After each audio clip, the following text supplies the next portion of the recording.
예, 이번 학기에 저희가 구약개론, 신약개론 이렇게 공부하도록 하겠습니다. 그래서 아마도 구약개론 절반 정도 나가고 저희가 아마 역사서까지 나가게 될 것 같아요. 역대기하까지 나가고 신약개론도 아마도 한 절반 정도 나갈 것 같습니다. 그래서 이번 학기 다음 학기에 걸쳐서 구약개론을 공부하고 또 2교시에도 이번 학기 다음 학기에 걸쳐서 신약개론을 공부하게 될 것 같습니다. 예, 잠깐 기도하고 시작하겠습니다.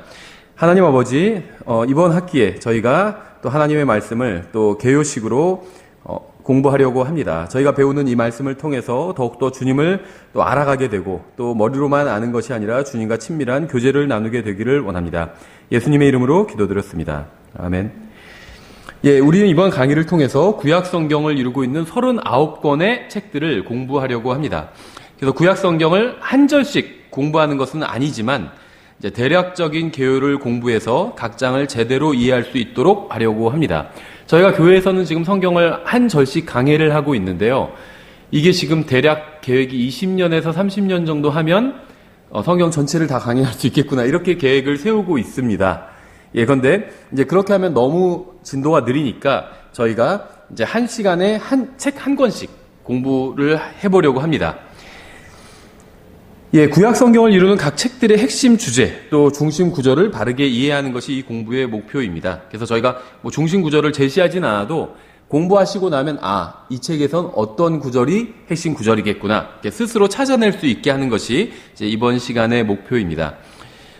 킹제임스 성경의 경우에 이제 구약 성경은 23,214절과 구절과 또 592,439 단어와 929장과 272,8,100개의 철자들로 이루어져 있다고 합니다. 영어 킹제임스 성경은 지금 나온 지가 400년이 넘잖아요. 근데 이제 한글 성경은 나온 지가 얼마 안 됐죠. 그리고 지금도 조금씩 교열 작업을 보고 있습니다. 그러다 보니까 한글 성경은 이렇게 정확한 통계가 나와 있진 않아요. 그러니까 이제 장과 절은 영어 킹제임스 성경과 한글 성경이 똑같지만 단어와 이 철자는 서로 다르죠. 그래서 한글 성경은 정확한 통계가 없습니다. 영어 킹제임스 성경은 이게 400년간 고정되어 있었기 때문에 단어와 철자가 이렇게 통계로 나와 있습니다. 창세기는 기원에 관한 책입니다. 그래서 모세가 기록한 첫 번째 책이죠. 창세기는 1533구절과 또 38,267개의 단어로 이루어져 있고 1157개의 구절이 그리고라고 구절이 시작되고 있습니다. 근데 이제 한글 성경에선 이 접속사로 시작되는 게 어색해서 그런지 많이 좀 생략을 했는데 영어 킹제임스 성경에선 그리고라고 시작을 하고 있어요. 근데 이 접속사는 살리는 것이 정확히 보자면 살려서 번역하는 게 저는 개인적으로 맞다고 생각을 합니다.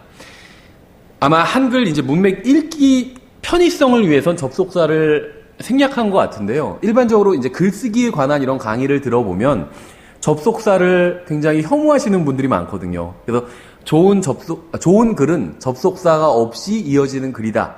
이렇게 이제 가르치시는 분들이 있어요. 우리나라 이제 그러니까 한국어 글쓰기를 가르치시는 분들이 저도 동의를 합니다.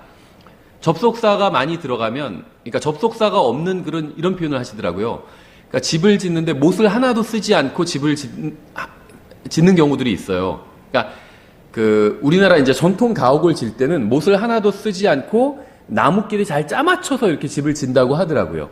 그러면 이제 좋은 집이 나온다고 하는데 이 접속사는 못과 같다. 그래서 가능하면 안 쓰는 게 좋다. 이런 식으로 강의하시는 분의 강의를 들어본 적이 있는데 어느 정도 이해는 갑니다. 근데 이제 성경은 단순히 어떤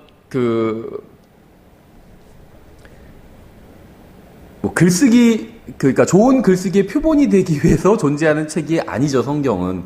그러니까 성경은 1차적으로 교리적인 책입니다. 예언을 담고 있는 책이고. 그래서 정확성이 중요한데, 이 정말 정확성을 위해서는 이 접속사가 다 들어가 있어야 됩니다.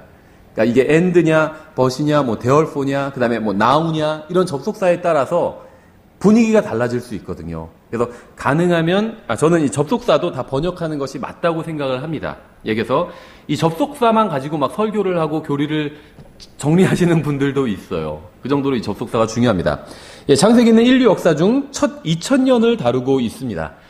그러니까 지금까지 성경을 통해서 알려진 인류 역사는 대략 6000년이죠.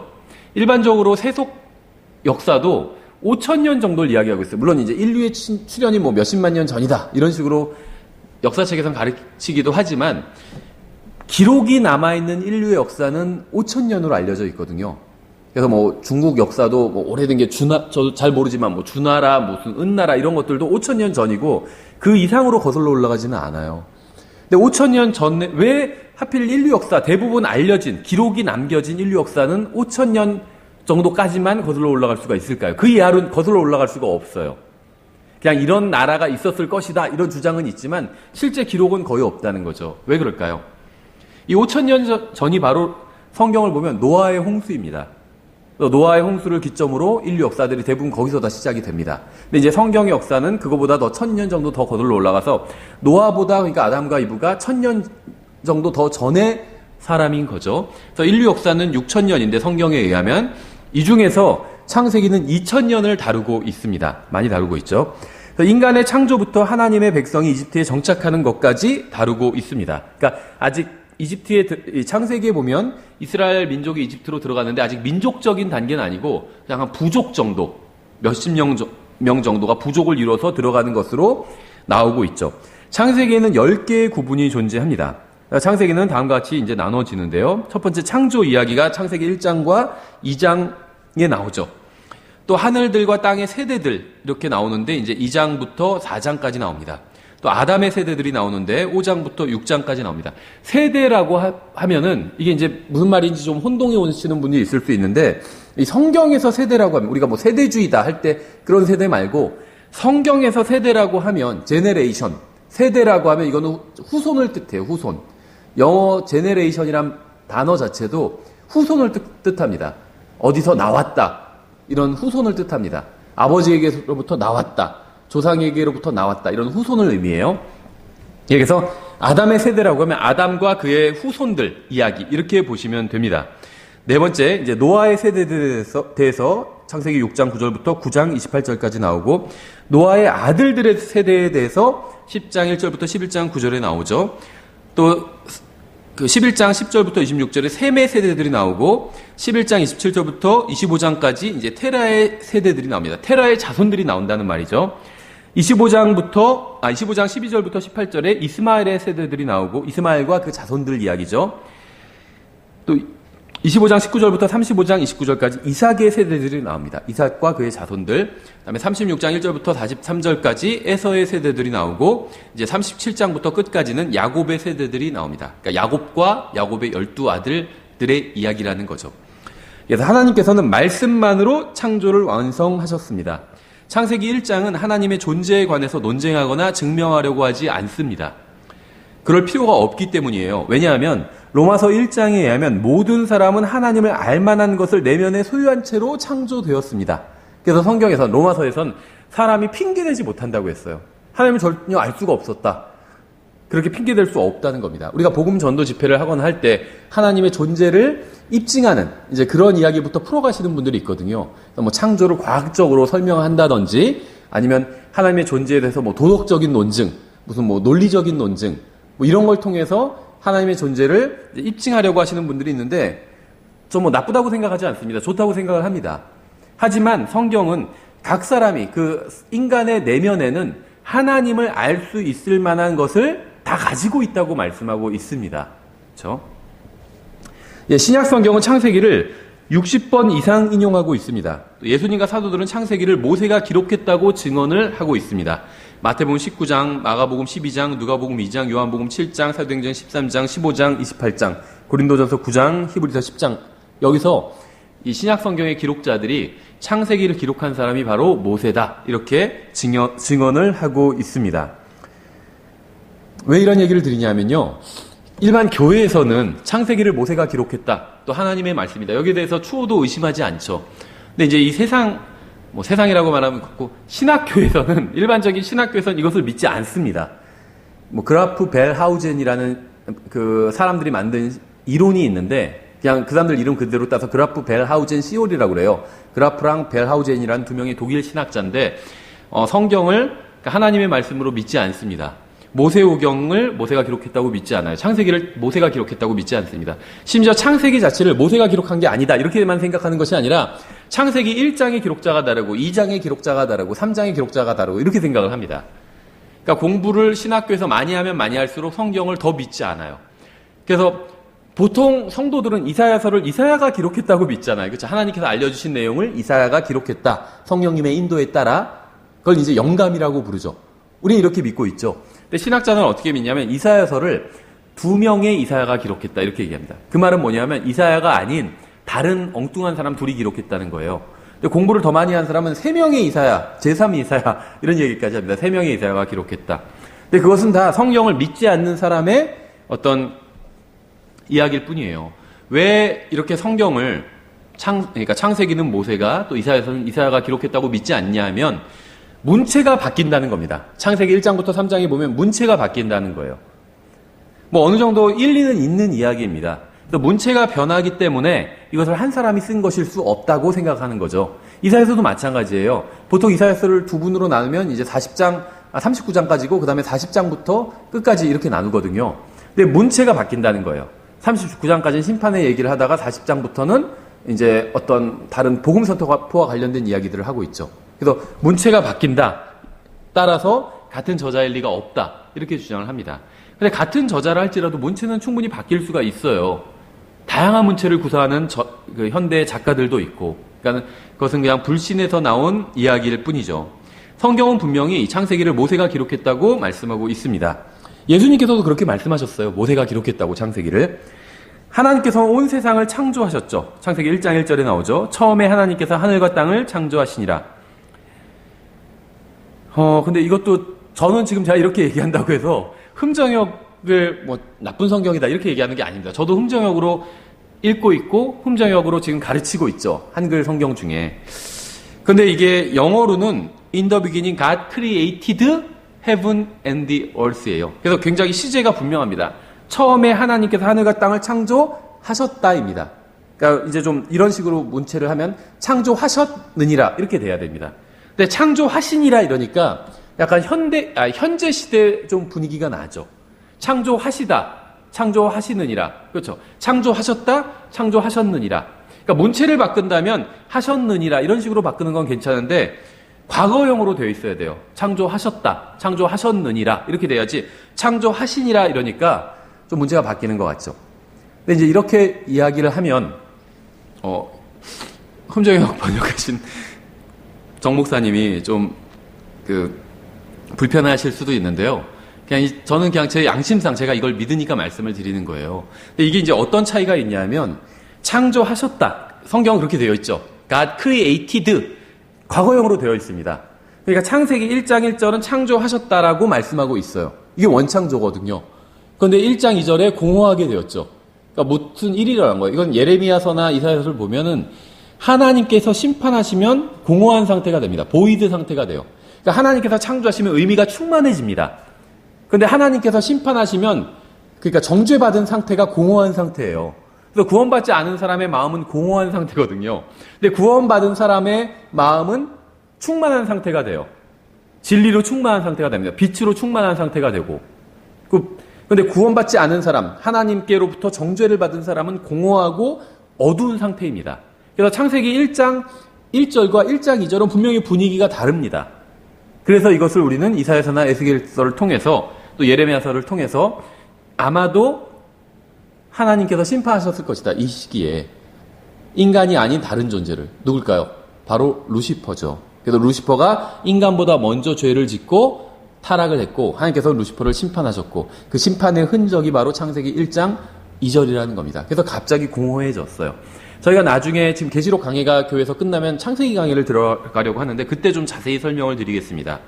그리고 그래서 1장에선 창조하셨다 이렇게 과거형으로 끝났는데 마귀가 망쳐버림으로 말미암아 하나님께서 다시 재창조하실 필요가 생겼다는 겁니다. 저도 지금 3년간 교회에서 가르치면서 개척해서 가르치면서 재창조 얘기는 제가 한 번도 한 적이 없죠. 지금 거의 처음으로 하는 거예요. 신학원에서. 재창조에 대해서 불편하게 여기시는 분들이 있는데 성경에는 재창조라는 개념이 없다. 이런 식으로까지 얘기하시는데 있어요. 예를 들면 성경에 보면 지금 어쨌든 간에 지금 이 세상이 있죠. 그런데 나중에 새 하늘과 새 땅이 생기잖아요. 지금 현재 하늘과 땅이 불로 불타버리고 새하늘과 새 땅이 생기죠. 그럼 그게 재창조죠. 그러니까 이 재창조라는 개념은 성경적입니다. 앞으로 미래의 재창조가 있을 거예요. 그래서 미래의 재창조가 있을 수 있다면 과거에 한번 있었다고 해서 이상할 게 없다는 거죠. 재창조라는 개념이 아예 비성경적인 것이 아니기 때문에. 그래서 과거에 하나님께서 창세기 1장 1절에서 하늘과 땅을 창조하셨습니다. 마귀가 타락해서 이 세상 전 우주를 하나님께서 심판하셨어요. 그리고 그 중에서 하나님께서 다시 이 지구를 다시 재창조하신 게 이제 창세기 1장 3절부터라는 겁니다. 재창조의 개념은 성경에 있다는 거죠. 지구만, 이 세상만 재창조되는 것이 아니라 우리도 재창조되었잖아요. 우리가 한번 처음에 엄마 뱃속에서 나올 때 창조가 된 거죠. 하나님께로부터. 시편이나 욥기를 보면 하나님께서 우리 태에서, 어머니 태에서 우리 각자를 놀랍게 만드셨다고 나와 있거든요. 그러니까 아담과 이브는 하나님께서 직접 손으로 만드셨어요. 아담과 이브뿐만 아니라 우리도 만드신 겁니다. 재료와 장소가 다를 뿐이죠. 아담은 하나님께서 흙으로 만드시고 이브는 아담의 갈비뼈로 만드셨죠. 우리는 어머니 태에서 만드신 거예요. 그냥 어떤 자동화된 시스템에서 남자와 여자가 만나서 아기가 태어난 것이 아니라 남자와 여자가 만났다고 해서 항상 아기가 태어나는 게 아니에요. 그렇죠? 하나님께서 만드신 겁니다. 우리를. 여러분 각자를 다 하나님께서 만드신 거예요. 그럼 그게 원창조죠. 근데 구원받으면 어떻게 되죠? 새로운 창조물이 되잖아요. 재창조예요. 그러니까 재창조라는 개념, 과거의 재창조를 인정하지 않는다면 저는 그건 자유라고 생각합니다. 자기가 성경을 아무리 봐도 과거의 창세기 1장 1절과 2절 사이에 재창조가, 그러니까 1장 3절 사이에 재창조가 없었던 것 같다. 그렇게 생각한다면 그 사람 자유라고 생각해요. 하지만 재창조라는 개념이 아예 성경에 없다. 이런 주장은 좀 잘못됐다고 봅니다. 이 세상도 나중에 다시 새하늘과 새 땅이 생길 것이고 재창조죠. 우리도 구원받은 사람은 재창조가 됐어요. 새로운 피조물이, 새로운 창조물이 되었다고 하잖아요.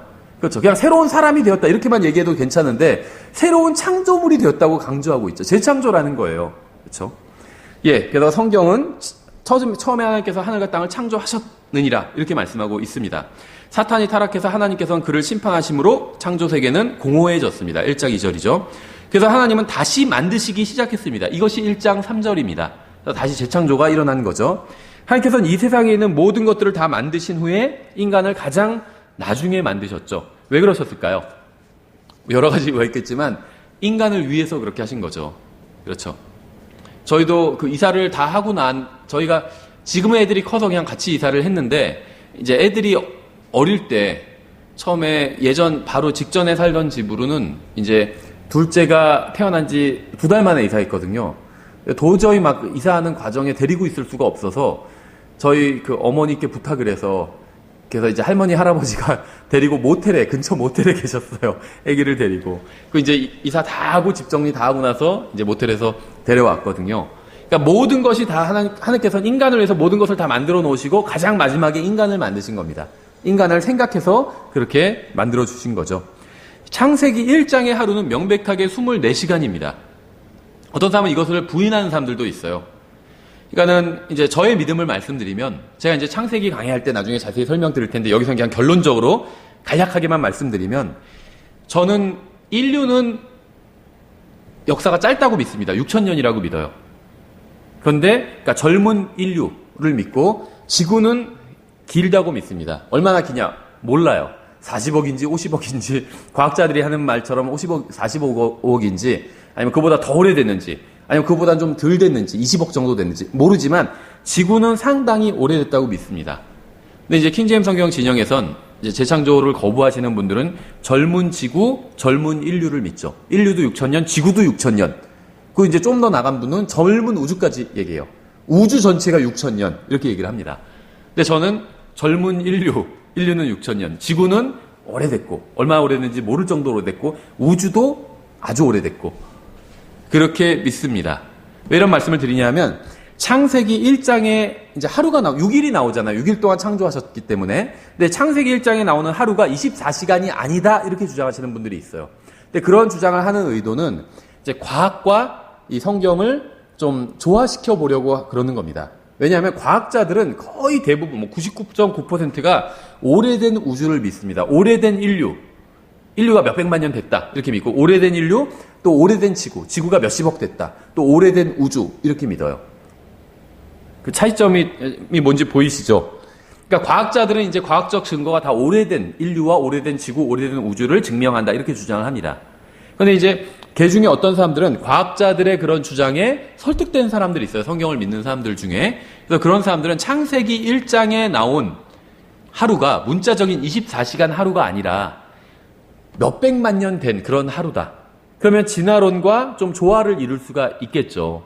왜냐하면 성경에 보시면요, 하나님께서 만드신 순서와 이 진화론자들이 주장하는 이 순서가 많이 유사합니다. 그런데 이게 하루 만에 만들어졌다 그러면 진화론이 의미가 없어지죠. 그래서 이것을 몇백만 년에 걸쳐서 이루어졌다. 예를 들면 하나님께서 첫째 날에 빛을 만드셨죠. 둘째 날에 궁창을 만드시고 하늘이라 부르셨고, 셋째 날에 땅과 식물을 만드셨어요. 그 넷째 날에 해와 달과 별들을 만드셨습니다. 다섯째 날에 바다의 생물과 새들을 만드셨어요. 여섯째 날에 육지의 생물과 인간 만드셨어요. 이게 진화의 거의 순서에 딱 맞는 건 아니지만 거의 맞아떨어지거든요. 왜냐하면 육지 생물보단 바다 생물이 먼저라고 얘기해요. 그래서 바다 생물이 예를 들면 고래 같은 것이 나중에 걸어서 나와가지고 공룡이 되었다. 이런 식으로 가르친다는 거죠. 바다 생물이 육지 생물보다 먼저 출현했고 바다 생물이 진화해서 육지 생물이 되었다. 이런 식으로 주장을 하거든요. 그러다 보니까 여기서 다섯째 날과 여섯째 날 하루 차이인데 이걸 하루 차이가 아니라 몇백만 년이다. 그러니까 성경에서 말씀하시는 창세기 1장부터 3장에 나온 하루는 하루가 아니라 몇백만 년이다. 이런 주장을 일부 이제 하는 신학자들이 있다는 겁니다. 근데 그것은 성경을 통해서 보면 전혀 사실이 아니라는 거예요. 왜냐하면 성경에선 계속 창세기 1장을 읽어보시면 계속 창조, 첫째 날, 둘째 날, 셋째 날 이런 창조에 대해서 말씀하시면서 아침과 저녁이 되니 하루다. 이런 식으로 말씀하시거든요. 그러니까 하루는 day와 night. 그러니까 아침과 저녁으로 이루어져 있다는 걸 하나님께서 아신다는 거죠. 그래서 여기 창세기 1장에서 말씀하시는 하루는 지금 우리의 하루와 똑같다는 겁니다. 밤 하나와 나이트 하나와 데이 하나. 이것으로 하루가 이루어져 있다는 거예요. 하나님께서 계속 그렇게 강조하셨는데 이걸 수백만 년이다 이렇게 얘기한다는 건 말이 안 된다는 거죠. 하나님께서는 특별한 목적을 가지고 낮과 밤을 만드시고 그것을 통해서 기간을 설정하셨습니다. 그러니까 밤이 있고 낮이 있어야 이게 기간이 이루어질 수가 있다는 거죠. 단위가 설정되기 때문에. 자, 하나님께서는 6일 동안 이제 창조를 하셨는데 말씀드린 것처럼 첫째 날에 빛을 만드시고 1장 3절에 나오죠. 둘째 날에 궁창을 만드시고 그 궁창을 하늘이라고 부르셨어요. 그러니까 하늘을 만드신 거죠. 1장 8절. 셋째 날에 땅과 식물을 만드셨어요. 1장 9절부터 12절. 넷째 날에 해와 달과 별들을 만드셨습니다. 1장 14절부터 18절. 그런데 창세기 1장의 하루가 24시라고 믿는 이유는 여기에 있습니다.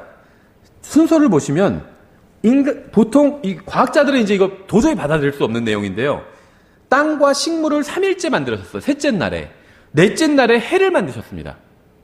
근데 식물이 해가 없이 살 수 있을까요? 살 수가 없어요. 그렇죠. 근데 식물이 해가 없이 하루를 살 수 있을까요? 하루는 살 수 있어요. 100만 년은 못 살아요. 식물은 해가 없이는. 모든 식물이 다 태양이 있어야 됩니다. 아주 특별한 무슨 심해에 사는 그런 식물 빼고는 대부분의 평범한 식물들은 지구상에 존재하는 평범한 식물들은 태양이 있어야 돼요.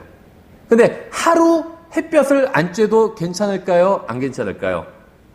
괜찮아요. 하루쯤은. 그런데 100만 년을 햇볕을 안 쐰다면 다 죽습니다. 그렇죠. 영양분을 얻지 못해서. 그러니까 창세기 1장의 하루가 24시간이라고 믿는 이유는 식물은 태양이 없이는 생존할 수 없기 때문이다. 근데 식물이 셋째 날에 먼저 창조됐어요. 넷째 날에 태양이 창조됐습니다. 과학자들이 생각하는 것과는 완전히 거꾸로죠. 그렇죠. 그래서 창세기에 의하면 식물이 먼저 창조되었고 후에 태양이 창조되었습니다. 만일 어떤 사람들이 주장하는 것처럼 창세기의 하루가 수억만 년이라면 식물들이 태양 없이 수억만 년 존재했다는 것이 됩니다. 그래서 성경을 기록된 그대로 받아들이는 정직한 독자라면 창세기 1장 3절부터는 수십억만 년에 관해서 말씀하시는 것이 아니라 6일에 관해서 말씀하시는 것이라는 사실을 알 수가 있어요. 그렇죠. 식물을 먼저 만드셨고 다음날 태양을 만드셨기 때문에. 그렇죠. 다섯째 날에 이제 바다의 생물과 새들을 만드셨죠. 1장 20절부터 22절. 여섯째 날에 육지의 생물과 인간을 만드셨습니다. 1장 24절부터 28절. 그래서 하나님께서는 만드신 것을 보시고 좋아하셨죠. 하나님께서는 모든 창조를 마치시고 일곱째 날에는 안식하셨습니다. 근데 매 일요일마다 안식하신 것이 아니라 딱 한 번 안식하셨어요. 이게 엄청난 겁니다. 하나님께서 세상을 창조하시기 전에 영원 전에부터 존재하셨죠. 나중에 계시록과 그다음에 큰 왕자 심판이 끝나면 다시 영원으로 들어가게 되죠. 그런데 하나님께서는 딱 하루 쉬신 거예요. 영원 전에도 쉬신 적이 없고 영원 후에도 쉬신 적이 없을 겁니다. 아마도. 딱 하루 쉬신 거예요. 창조 6일간 하시고 딱 하루 쉬신 겁니다. 그 다음에 매주 일요일마다 쉬시지 않고 계속 하나님께서는 일을 하셨습니다. 하나님께서는 모든 창조를 마치시고 일곱째 날에 안식하셨죠. 그렇게 단 한 번 안식하신 후에 인간이 타락한 이후에는 지금까지 한 번도 쉬신 적이 없습니다. 특히 예수님은 쉬신 적이 없죠. 뭐하고 계시죠? 우리를 위해서 중보하고 계시다고 하고 있잖아요. 아버지 옆에서. 그렇죠. 하나님께서는 지구에서 자신이 만든 것들을 인간이 통치하도록 하셨습니다. 창세기에 기록된 창조에 관한 서술은 보충 설명식으로 이루어져 있어요. 그래서 1장에서는 창조에 관한 기본적인 사실이 기록되어 있고 1장에서 서술하지 않은 보다 자세한 설명이 2장에 기록되어 있습니다. 1장에서는 인간과 다른 창조물에 관해 서술하고 2장에서는 인간과 창조자에 관해서 서술하고 있습니다. 하나님께서는 남자를 만드시고 동산을 만드시고 여자를 만드셨죠. 하나님께서는 남자를 만드신 자신의 목적을 이루기 위해서 남자를 돕는 자로 여자를 만드셨습니다. 그렇다고 해서 여자가 부족하다는 건 아니죠. 여자도 완벽한 하나의 인격체입니다. 구원받으면 하나님의 아들이 돼요. 여자도 똑같이. 그렇죠. 하지만 하나님께서 만드신 목적이 남자는 하나님을 찬양하는 하나님께 영광을 돌리게 하기 위해서 만드셨고 여자는 그 남자를 돕게 하기 위해서 만드셨어요. 그래서 남자와 여자가 힘을 합해서 같이 하나님께 영광을 돌려야 된다는 거죠. 3장에는 인간의 타락이 묘사되어 있습니다. 사탄이 등장해서 하나님의 말씀을 변개시키고 변개된 말씀을 믿은 결과 인간은 저주에 빠지게 됩니다. 간극이론 얘기가 나왔으니까 조금 더 말씀을 드리면 간극이론을 거부하는 모든 사람들이 다 그런 주장을 하는 건 아니지만 간극이론을 거부하는 사람 중에는 그러니까 재창조를 거부하는 사람 중에는 아담이 먼저 타락했다 이렇게 주장하는 사람도 있어요. 왜냐하면 6일 만에 창조하시고 그 다음에는 창세기 1장 1절과 1장 3절 사이에 어떤 간극 몇백만 년의 간극이 없다고 한다면 수십억의 간극이 없다고 한다면 사탄이 타락한 지점을 꼽기가 쉽지가 않아요. 그러니까 어떤 사람 다 그런 건 아닌데 어떤 사람은 재창조 거부하는 사람 중에 어떤 사람은 아담이 먼저 타락하고 다음에 사탄이 타락했다 이렇게 주장하는 사람도 있습니다. 희한한 주장이죠. 아니면 아담이 타락하기 바로 직전에 사탄이 타락하고 나서 즉시 아담을 유혹하러 갔다 이렇게 주장하는 사람도 있어요. 성경적으로 보면 그거는 합당하진 않은 것 같아요. 성경에 자세히 나와 있지는 않지만 사탄이 타락한 시점은 창세기 1장 1절과 그러니까 창세기 1장 2절이라고 봐야 되고 아담은 창세기 3장에 타락했죠. 그러니까 아담이 타락하기 훨씬 오래전에 사탄이 먼저 타락했습니다. 그리고 그럼 아담은 이제 창조 후에 얼마 만에 타락했느냐? 그것도 알 수는 없지만 아마도 오래되지 않아서 타락을 했을 겁니다. 그러니까 하나님께서 사탄을 하나님의 왕자를 덮는 그룹으로 만드셨죠. 그래서 사실은 이제 사탄에게 많은 것을 맡기셨는데 사탄이 교만으로 인해서 실패했습니다. 그래서 하나님께서 아담을 만드셨죠. 그래서 사탄은 아담을 보고 굉장히 시기와 질투에 휩싸였을 거예요. 그래서 아담이 창조되어 있고 나서 얼마 되지 않아서 아담에게 가서 아마도 유혹했을 것이라고 보는 게 합리적인 것 같아요. 성경에는 시점은 나오진 않아요. 아담이 언제 타락했는지는. 어쨌거나 하나님께서 아담에게 지구를 통치할 수 있는 그 권한을 주셨습니다. 그리고 창세기는 이제 1장에서 창조에 대해서 설명하고 있고 또 아담 인간과 창조물, 다른 창조물들의 관계를 설명하고 있고 2장에선 인간과 창조자, 하나님과의 관계에 대해서 설명하고 있고 이제 3장에 와서 인간이 타락하게 되죠. 그래서 사탄이 등장해서 하나님의 말씀을 변개시키고 변개된 말씀을 믿은 결과 인간은 저주에 빠지게 됩니다. 그렇죠. 이브를 유혹했죠. 근데 이브에게 하신 말씀이 무엇이었죠? 동산에 있는 모든 그 나무에서 나오는 과일을 다 먹어도 된다. 다만 선악과는 먹지 말아라. 이렇게 말씀하셨죠. 먹으면 그날 죽는다. 이렇게 말씀하셨습니다. 하나님께서는 아마 이런 추측으로 말씀하시지 않았어요. 100% 확실하게 말씀하셨어요. 다 먹어도 된다. 하지만 선악과는 먹으면 안 된다. 먹으면 그날 죽는다. 이렇게 말씀하셨습니다. 사탄이 와서 유혹했죠. 사탄이 이브를 유혹할 때 항상 처음부터 모든 것을 다 뒤집어 엎지는 않습니다. 절반만 뒤집어 엎어요. 그래서 이걸 먹어도 되냐고 처음에는 절반만 이야기했죠, 사탄이. 그러니까 이브가 뭐라고 그랬죠? 만지지도 말라. 하나님께서 하시지도 않은 말을 첨가했죠. 그래서 죽을까 염려하노라. 하나님께서 100% 죽는다 이렇게 말씀하셨는데 죽을 수도 있고 죽지 않을 수도 있고 50%로 이브가 바꿔버린 거죠. 그러니까 그 다음에 사탄이 어떻게 얘기하죠? 정면으로 이제 100% 다 부인해버리죠. 먹어도 괜찮다. 먹으면 너희가 신들처럼 된다. 고 하면서 죽지 아니하리라. 이렇게 100% 하나님의 말씀을 부인해 버리게 되죠. 여기서 사탄이 창세기 3장에서 하나님의 말씀을 변개시키게 됩니다. 그 하나님의 말씀이 아닌 사탄의 말을 믿은 결과 인간은 이제 저주에 빠지게 되죠. 하나님께서는 자신의 의에 따라서 뱀과 땅과 남자와 여자를 저주하셨고 자신의 놀라운 은혜에 따라서 무지한 어린 양이 피를 흘리게 하시고 그 가죽으로 옷을 만들어 타락한 인간을 입히셨습니다. 킹제임스 성경에 보면 아담과 이브가 타락한 이후에 하나님께서 아담과 이브에게 입혀주신 옷이 가죽으로 된 코트라고 말씀하고 있어요. 그래서 우리 성경에서 아마 겉옷이라고 번역했을 겁니다. 코트니까 가죽 코트예요. 비싼 거죠, 가죽 코트. 그런데 변개된 성경에서는 이 아담이 만들어 입었던 건 뭐냐면 나뭇잎으로 된 앞치마였죠. 앞치마라고 되어 있어요. 앞치마는 앞만 가릴 수가 있잖아요. 그러니까 겉으로 보기엔 그럴듯하게 보이게 한다는 거예요. 이게 이제 인간의 종교입니다.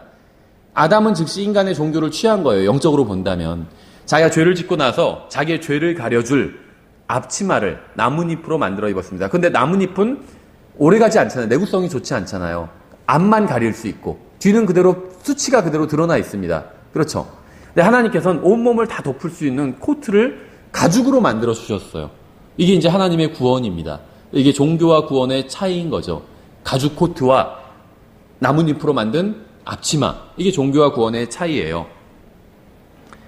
그런데 이 가죽 코트를 만들기 위해서 하나님께서는 무죄한 동물을 잡아서 피를 흘리게 하셨을 거라는 거죠. 근데 성경에 나오지 않지만 여기서 죽임을 당한 동물이 무엇일지 추측하는 건 그렇게 어려운 일이 아니죠. 아마도 어린 양이 죽임을 당했을 겁니다. 그렇죠. 성경의 다른 부분을 보면 충분히 추측할 수가 있죠.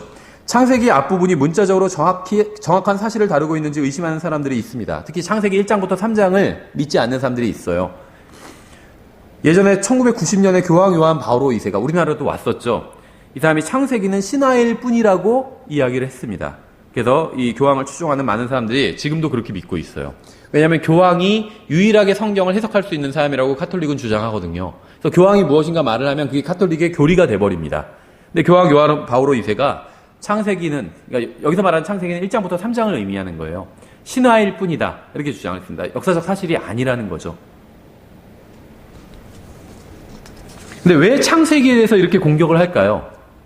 예수님께서 하신 말씀을 자세히 생각해 보면 알 수 있어요. 예수님께서 바리새인들한테 뭐라고 말씀하셨냐면 너희가 모세의 글도 믿지 않거늘 하물며 어찌하여 어떻게 내 말을 믿겠느냐 이런 말씀하셨거든요. 모세의 글, 모세오경이죠. 그 중에서도 이제 핵심인 창세기예요.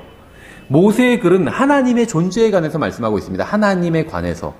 예수님은 하나님의 아들이잖아요. 하나님을 믿지 않으면 하나님의 아들도 믿지 않습니다.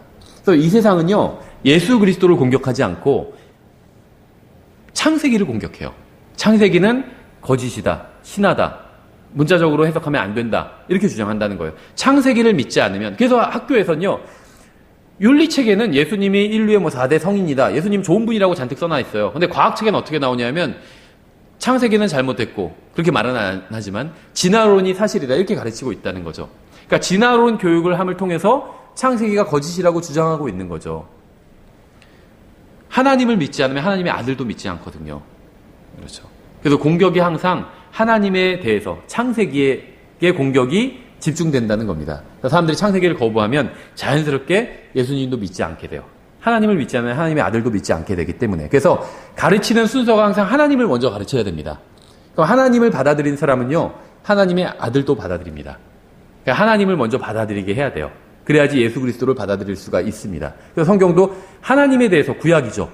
하나님의 아들에 대해서 신약이잖아요. 순서가 그렇게 되어 있는 거예요. 그래서 아이들한테 가르칠 때도 하나님에 대해서 먼저 가르쳐야 돼요.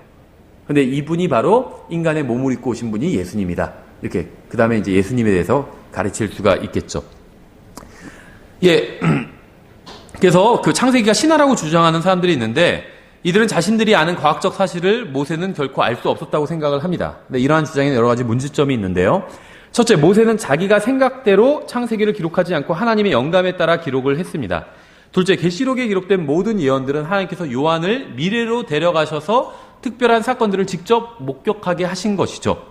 그래서 아마 하나님께서는 성경의 마지막 책을 기록하게 하신 것과 동일한 방법으로 성경의 첫 책을 기록하게 하셨을 것입니다. 무슨 말이냐 하면요. 창세기와 계시록을 빼고는 대부분 성경의 기록자들이 있죠. 성경이 이제 66권의 책인데 대략 40명의 기록자들이 성경을 기록했습니다.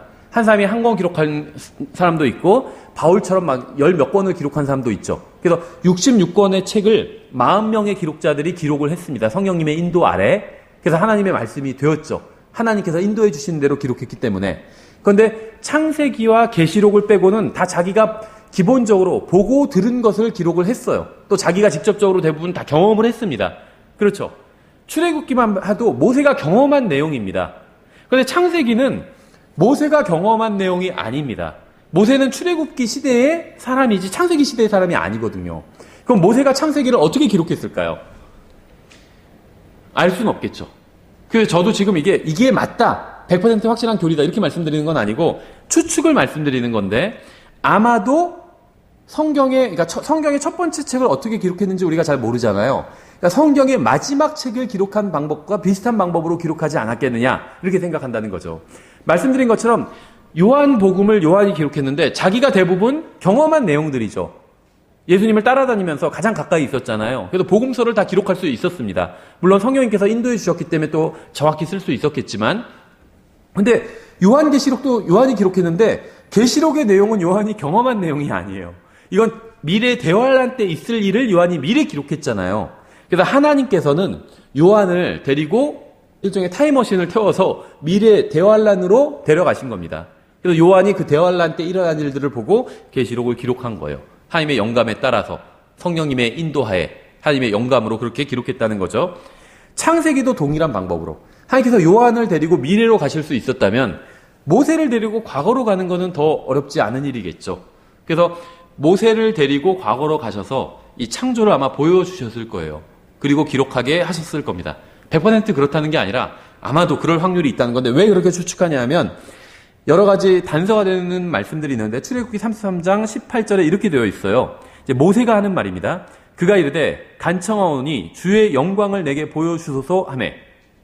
하나님의 영광을 보여달라고 기도하고 있죠. 하나님의 영광이 뭘까요? 무엇일까요? 하나님의 영광. 잘은 몰라요. 이것이 하나님의 영광이다 이렇게 나온 성경 구절이 없어서 잘 모르지만 이건 그냥 제 생각이라고 전에도 말씀드렸죠.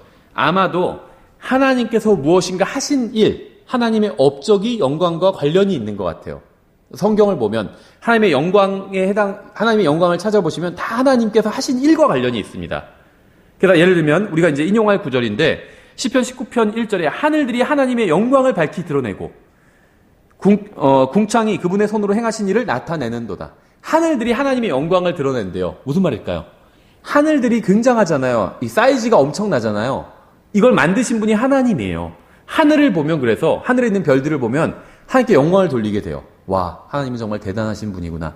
이렇게 영광을 돌리게 된다는 겁니다. 그래서 하늘들이 하나님의 영광을 밝히 드러낸다고 말씀하고 있어요. 그런데 출애굽기에서 모세가 주의 영광을 내게 보여달라고 했죠. 그래서 아마도 주님께서 행하신 일을 보여달라고 했을 텐데 추측입니다. 아마도 창조를 보여주셨을 거라고 저는 생각을 합니다. 주님께서 과거에 행하신 일. 왜냐하면 모세가 창세기를 기록했잖아요. 하필. 그래서 아마도 하나님께서 모세에게 모세가 영광을 보여달라고 하니까 하나님께서는 창조를 보여주셨을 거예요. 그래서 모세가 창세기를 기록하는데 많은 도움이 되었겠죠. 예, 그래서 하나님께서 행하신 일, 업적, 하나님의 일종의 그것이 이제 하나님의 영광이다. 이렇게 볼 수가 있다고 말씀을 드렸죠. 그래서 하나님의 영원한 신격은 그분의 창조물을 통해서 드러납니다. 로마서 1장 20절에 나오죠. 그러니까 하나님께서 만드신 것들을 통해서 하나님의 신격, 또 하나님의 영광이 드러난다는 거예요. 그래서 모세는 하나님께 영광을 보여달라고 간구를 했죠. 출애굽기 33장 20절에 또 그분께서 이르시되 나를 보고 살 자가 없을 터이므로 내가 내 얼굴을 보지 못하리라 하시니라. 주께서 이르시되 보라 내 옆에 한 곳이 있으니 너는 반석 위에 설치니라. 내 영광이 지나갈 때 내가 너를 그 반석 틈에 두고 내가 지나가는 동안 내 손으로 너를 덮었다가 내 손을 거두리니 내가 내 뒷부분은 보되 내 얼굴은 보지 못하리라 하시니라. 영광을 보여달라고 하니까 하나님께서 네가 내 얼굴을 직접 볼 수는 없다 이렇게 말씀하셨어요. 그러면서 내 뒷부분은 보여주겠다 이렇게 말씀하셨어요. 그래서 여기서 뒷부분이라는 것이 굉장히 독특한 표현입니다. 성경에 잘 나오지 않는 표현이에요. 근데 하나님의 뒷부분은 추측인데 아마도 하나님께서 행하신 지나온 일을 의미하는 것으로 보입니다. 그러니까 하나님께서는 자기를 직접 보여주지 않으시고 자기의 행적을 보여주신 거예요. 모세가 하나님의 영광을 보여달라고 하니까 나중에 요한은 하나님의 영광을 보게 되죠. 예수 그리스도를 보게 됩니다. 왕자에 앉아 계신 예수 그리스도를 보게 돼요. 요한은.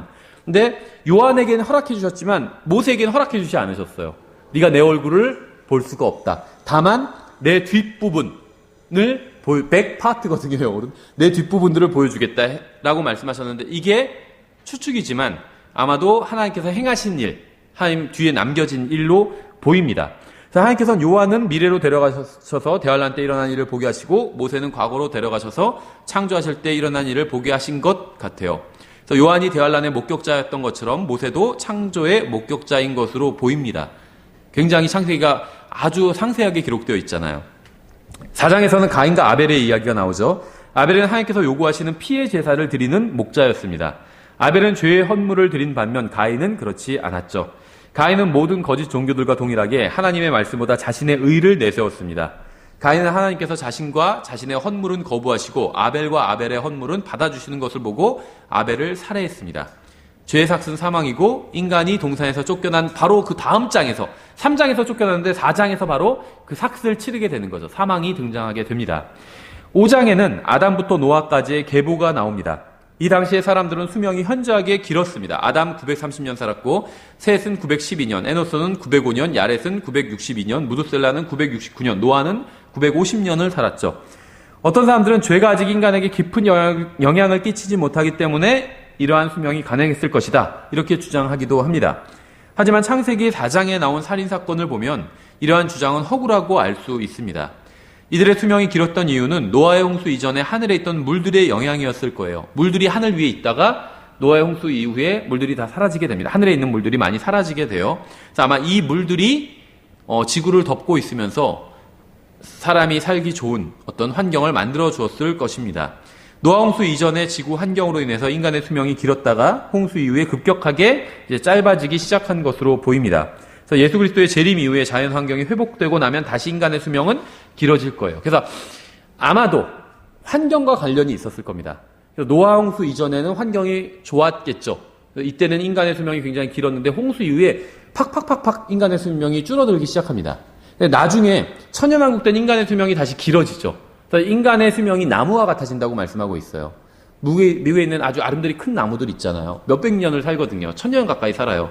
그런 나무와 같아진다는 거예요. 인간의 수명이. 그래서 자연이 회복되면 다시 인간의 수명이 길어지겠죠. 어떤 분들은 자연이 천년왕국 때 회복된다고 하니까 대환란 때 자연이 막 파괴되잖아요. 바다의 3분의 1이 피가 되고 막 파괴되죠. 그런데 천년왕국 때 회복된다고 하니까 그거 어떻게 회복하냐? 누가 공사를 하냐 하는데 여호와의 증인들은 살아남은 사람들이 공사한다고 하거든요. 구원받은 사람들, 구원받아서 살아남은 사람들이 개간 사업하고 다 공사한다고 하는데 잘은 모르지만 아마 하나님의 능력으로 회복이 되겠죠. 환경이.